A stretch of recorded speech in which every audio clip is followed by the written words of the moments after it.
우리에게 주신 하나님 말씀 신약 성경 고린도전서 10장입니다. 하나님의 은혜가 가득한 날 되시기를 축복합니다.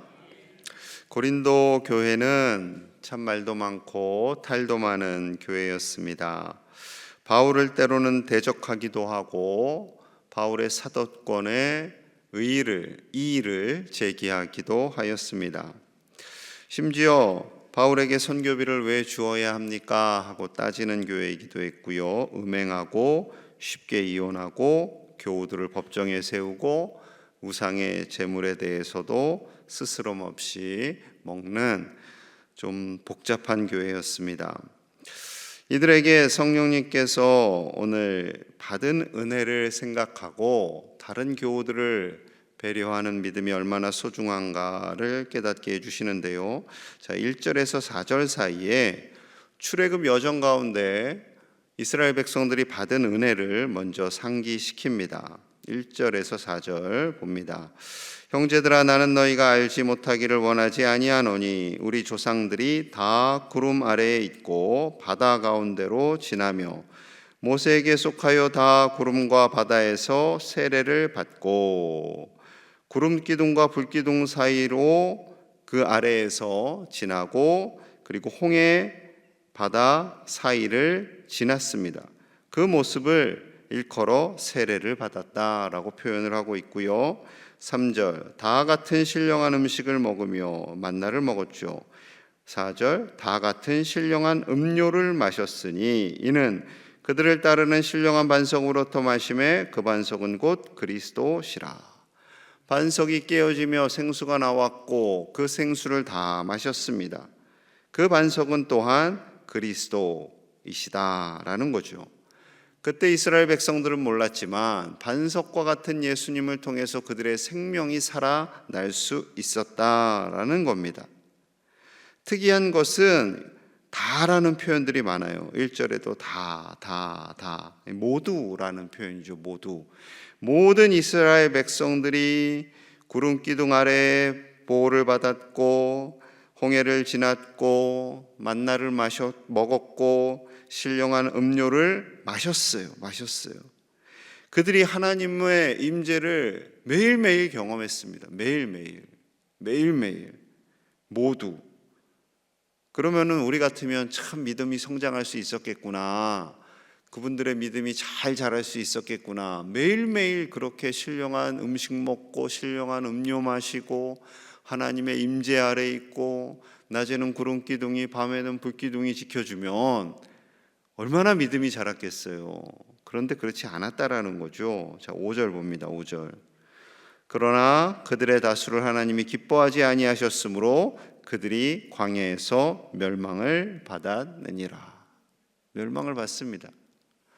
출애굽 40년 동안 그렇게 하나님의 임재를 경험한 백성들은 한 사람도 없습니다. 한 사람도. 모두 다 그 하나님의 놀라운 임재와 하나님의 능력을 경험했음에도 불구하고 심지어 모세와 그의 형 아론도 출애굽 마지막에 사망하게 되고요. 광야에서 태어난 어린아이들 그들만 살고 20세 이상은 모두 하늘나라로 가게 됩니다.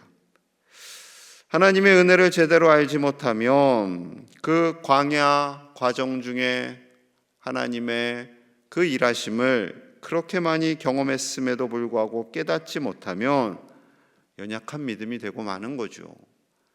이 땅을 살아가는 동안 수많은 기적과 이적을 체험한다 할지라도 그 하나님의 은혜를 온전히 알지 못하면 넘어지고 쓰러질 수밖에 없습니다. 그래서 12절 이렇게 말씀하세요. 12절입니다. 그런즉 선줄로 생각하는 자는 넘어질까 조심하라. 선줄로 생각하는 자, 우리는 하나님의 택함을 받은 백성들이야, 하나님의 선민이야, 그 생각할 때 조심해야 한다라는 거죠. 한국교회가 굉장히 힘이 강하여졌지요. 많은 교회들이 세워졌고 많은 목회자들이 배출되고 어디에서든 교회 다닌다라고 하면 그래도 나름 신앙생활을 하는구나, 뭐 싫어하는 사람들도 있죠. 요즘 같은 시대에 아직도 교회를 다니세요? 라고 말하는 분들도 있지만, 그럼에도 불구하고 한국 교회는 여전히 힘이 있습니다. 왜냐하면 이 총선 기간에 정치인들이 교회를 찾아오거든요. 교회를 찾아온다라는 것은 그만큼 교회에 영향력이 있고 교회에 그래도 얼굴을 비춰야 선거에 영향을 좋게 받는다라는 생각이 있는 거죠. 그러니 대통령도 때가 되면 성탄절이나 부활절에 가서 예배 드리잖아요. 그런 시대가 되었어요. 여러분, 이럴 때 우리가 조심해야 돼요. 조심해야 돼요. 한국 교회가 더 조심해야 돼요. 더 겸손하게 되어야 하고, 정치인들이 온다고 해서 목에 힘이 들어가서도 안 되고요. 우리는 오직 하나님만을 예배하고 하나님의 임재로 나아가는 겸손한 하나님의 백성들이 되어야 할 줄로 믿습니다. 그래서 더더욱 한국 교회를 위해서, 이 땅의 교회를 위해서 기도해 주셔야 돼요. 출애굽 여정 속에서 남자만 60만이 죽었다라고 말씀합니다. 여성까지 포함하면 최소한 100만은 넘었겠지요. 그들이 광야에서 사망한 이유를 6절에서 10절 사이에 길게 말씀을 해요. 첫째는 우상숭배, 둘째는 음행, 이것도 우상숭배죠. 셋째는 하나님을 시험한 것, 넷째는 하나님을 원망한 것이었습니다. 이로 인해서 이스라엘 백성들이 광야에서 사망하고 가나안 땅에 가지 못하게 되었지요. 이 내용들이 출애굽기, 레위기, 민수기, 신명기 길게 다 기록하고 있어요. 왜 기록하였을까요? 자, 6절에 그 답이 있습니다. 6절 우리 함께 봅니다. 시작. 이러한 일은 우리가의 본보기가 되어 우리로 하여금 그들이 악을 즐겨한 것 같이 즐겨하는 자가 되지 않게 하려 함이니, 우리의 본보기가 되게 한다는 거예요. 반면교사라고 하죠. 부정적인 예를 통해서 그렇게 살면 안 되겠구나, 저렇게 하면 안 되겠구나 이제 생각을 하게 되는 겁니다. 하나님의 은혜를 그토록 많이 받았는데 하나님을 대적하면 안 되겠구나, 하나님께서 먹이고 입혀주셨는데 하나님을 원망하면 안 되겠구나 라는 것을 깨닫는 거죠. 그렇게 40년간 이스라엘 광야 가운데, 물론 광야 생활이 쉽지는 않습니다. 힘들죠. 척박하죠. 어렵죠. 하지만 하나님께서 먹여 살려주시고 하나님의 은혜 아래 보호해 주십니다. 여러분, 초대교회를 한번 생각해 볼까요? 초대교회 수많은 박해와 어려움이 있었어요. 수많은 사람들이 끌려갑니다. 죽기도 합니다. 그러나 그들이 순결하였고요. 그 과정을 통해서 더 신실한 믿음, 더 진실한 믿음으로 나아갈 수 있었던 거죠. 그래서 초대교회는 그 어려움 속에서도 복음이 계속 확장하고요, 영향력이 있는 신실한 교회로 세워져 갑니다. 13절에 이렇게 말씀하세요. 13절입니다. 사람이 감당할 시험 밖에는 너희가 당한 것이 없나니 오직 하나님은 미쁘사 너희가 감당하지 못할 시험 당함을 허락하지 아니하시고 시험 당할 즈음에 또한 피할 길을 내사 너희로 능히 감당하게 하시느니라. 아멘. 능히 감당하게 하십니다. 우리 인생 가운데 때로는 연단과 훈련이 있어요. 하나님 어디 계시나요? 하나님, 보이지 않는 하나님, 살아계신 거 맞으시죠? 때로는 속상해서 그런 생각 들 때도 있지요. 그러나 그 모든 인생의 여전과 때로는 환난이 있고 시험이 있다 할지라도 하나님은 그 모든 것을 이기게 하시고 감당할 힘과 능력을 주시고 피할 길도 예비하여 주시는 우리 하나님이신 줄로 믿습니다. 그 하나님을 온전히 신뢰하시기를 간절히 소망합니다. 40년간 하나님을 그렇게 많이 경험했던 이스라엘 백성들은 멸망했고요. 초대교회 때 고난과 박해가 있지만 하나님을 찾고 찾았던 하나님의 교회는 더 풍성해졌고요. 오늘날 하나님께서 구름기둥과 불기둥, 보이는 구름기둥과 불기둥은 아니라 할지라도 하나님은 살아 역사하셔서 우리를 도우시고 인도하시는 줄로 믿습니다. 그 하나님을 온전히 신뢰하고 하나님과 동행하시는 저와 여러분들 되시기를 간절히 축복합니다. 하나님의 은혜 안에 사는 사람의 삶의 모습은요, 자 31절의 모습입니다. 31절 같이 봅니다. 시작. 그런즉 너희가 먹든지 마시든지 무엇을 하든지 다 하나님의 영광을 위하여 하라. 아멘. 신앙생활했다면 익숙한 말씀들이 오늘 참 많이 등장하죠. 고린도전서 10장에 집중되어 있습니다. 집중되어 있어요. 우리가 먹든지 마시든지 무엇을 하든지 하나님의 영광을 위하여 하라. 우리의 삶의 목적이 하나님께 있음을 말씀하고 있는 거죠. 예배하고 찬양하며 하나님께 영광 올려드리는 것뿐만 아니라 우리의 삶 속에, 우리의 가정에서, 우리의 일터에서, 삶의 모든 자리에서 하나님의 영광을 위하여 선한 영향력을 드러낼 것을 말씀합니다. 예배 드릴 때는 아주 거룩한 모습으로 예배하는데 교회 밖에서는 함부로 말하고 함부로 행동하고 늘 분노에 가득 차 있고 툭하면 싸우자고 하고 그러면 안 되겠지요. 제가 예배 드릴 때는 굉장히 거룩한 모습으로 예배하는데 길에 나가면은 맨날 싸워요. 누가 저렇게 소리 지르고 싸우냐 했더니 광양제일교회 담임 목사래. 그러면 어쩌겠어요. 안 돼요. 안 됩니다. 여러분, 우리의 가정에, 삶의 자리에, 일터에서, 교회에서 예배드리는 그 아름다운 그 모습 그대로 살아가시기를 축복합니다. 하나님이 원하시는 것은요, 교회 안에서만 거룩한 모습을 갖는 것이 아니라 교회 밖에서도 동일하게 그 모습으로 사는 거예요. 그 모습으로 살아갈 때 믿음을 가지지 않는 자들이 우리의 모습을 보고 우리가 본보기가 또 되는 거죠. 우리를 통해서 하나님의 집에 나오게 될 줄로 믿습니다. 많은 비그리스도인들, 넌 크리스찬들이 말하는 핑계가 그거거든요. 예수님을 닮은 사람을 보지 못했어. 말씀대로 사는 사람을 보지 못했어. 그게 물론 맞는 이유가 될 수도 있겠지만 가장 쉬운 핑계예요. 그리스도인들한테 상처를 많이 받았어. 그럴 수 있어요. 그러나 그것이 합당한 이유는 아닙니다. 그 이유로 인해서 주님 앞에 나오지 못했다고 한들 그것을 합당하다고 할 수가 없어요.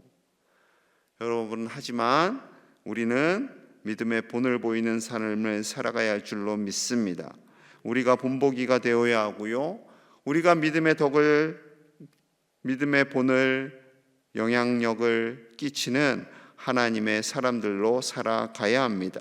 그래서 23절 24절에 이렇게 말씀하세요. 23절입니다. 모든 것이 가하나 모든 것이 유익한 것은 아니요 모든 것이 가하나 모든 것이 덕을 세우는 것은 아니니 누구든지 자기의 유익을 구하지 말고 남의 유익을 구하라. 덕을 세우는 그리스도인, 타인에게 덕을 세운다면 그 사람을 통해서 많은 사람들이 예수님을 보겠지요. 그 모습이 우리가 되어야 해요. 우리가 입술로 또 재정으로 열심히 전도하고 힘을 썼는데 우리가 그분들에게 그리스도인의 덕을 끼치지 못한다면 그거 다 수포로 돌아갈 수가 있습니다. 또한 32절과 33절에 더 강력하게 이렇게 말씀하세요. 32절입니다. 32절. 유대인에게나 헬라인에게나 하나님의 교회나 거치는 자가 되지 말고, 33절 같이 봅니다. 시작. 나와 같이 모든 일에 모든 사람을 기쁘게 하여 자신의 유익을 구하지 아니하고 많은 사람의 유익을 구하여 그들로 구원을 받게 하라. 아멘. 23절 24절의 내용을 좀 더 구체적이고 명확하고 영역을 넓혀서 말씀하고 있는 거예요. 유대인에게나 헬라인에게나 하나님의 교회나 덕을 세우라라는 거죠.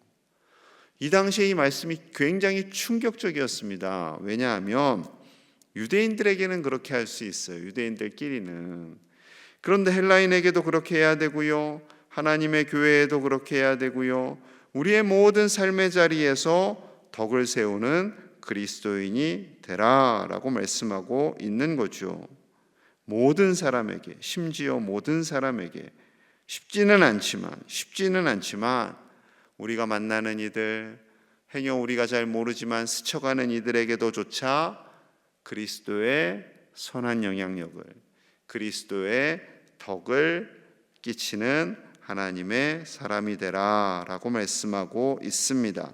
그리하여서 구원을 받게 된다라는 거죠. 구원을 얻는 것은 단순히 되지 않습니다.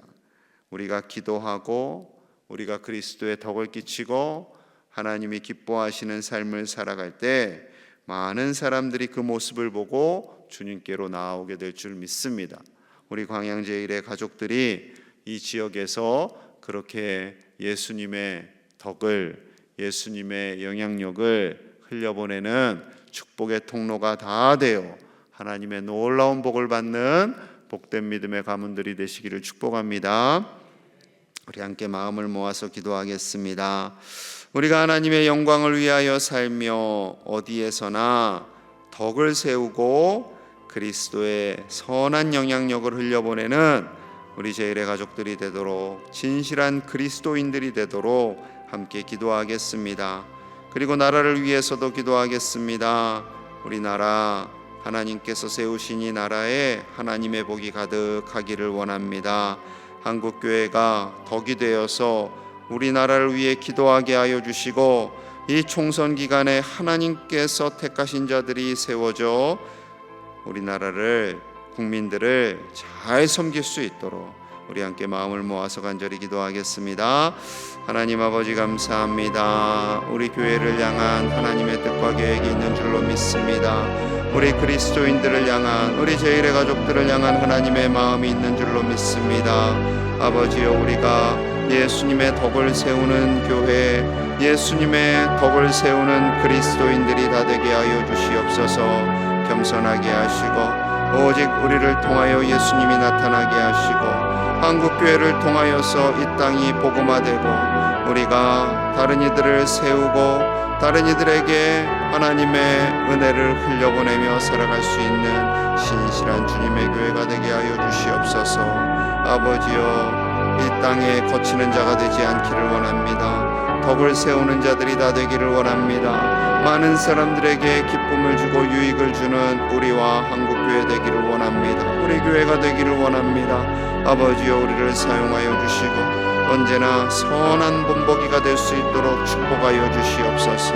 그리하여 이 땅이 복음화되게 하시고 한국교회가 새로워지게 하시고 이 땅의 위정자들이 변화되어 하나님께서 기뻐하시는 나라 되게 하여 주시옵소서. 총선이 진행되고 있습니다. 하나님 예비하신 자들이 세워지게 하시고 우리나라가 갈등과 대립 속에 사는 것이 아니라 하나님 기뻐하시는 나라, 서로를 세워주는 나라, 서로에게 덕이 되고 유익이 되는 나라가 되게 하여 주시옵소서. 아버지, 우리나라 가운데 크시는 총을 더하여 주시옵소서. 주여 도와주시옵소서. 하나님, 이 귀한 터 위에 주님의 몸된 교회를 세워주시니 감사합니다. 우리 광양제일교회 모든 교우들이 예수님을 닮아가는 본보기가 되게 하여 주시옵소서. 반면교사가 아니라 참된 본보기가 되어 이 지역에 하나님의 영향력을, 하나님의 복음을 전하는 축복의 통로가 되게 하여 주시옵소서. 우리의 삶이 많은 사람들의 유익이 되고 예수님을 전하게 되는 하나님의 증인들이, 예수님의 증인들이 다 되어 이 지역 주민들을 구원 얻도록 우리를 사용하여 주시옵소서.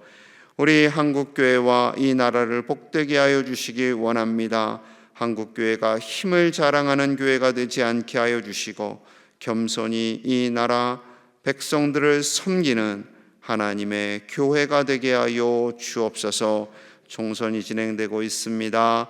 하나님 예비하신 진실된 자들, 나라와 국민을 섬기고 하나님을 두려워하는 겸손한 자들이 세워지게 하여 주시옵소서. 오늘 아버지 집에 나와 간절히 기도하는 귀한 종들의 기도를 들어 응답하여 주시고 우리의 가정과 일터와 자손들, 나라 가운데 온 세계 열방 가운데 하나님의 평화가 임하게 하여 주시옵소서. 예수님 이름 받들어 간절히 기도하옵나이다. 아멘.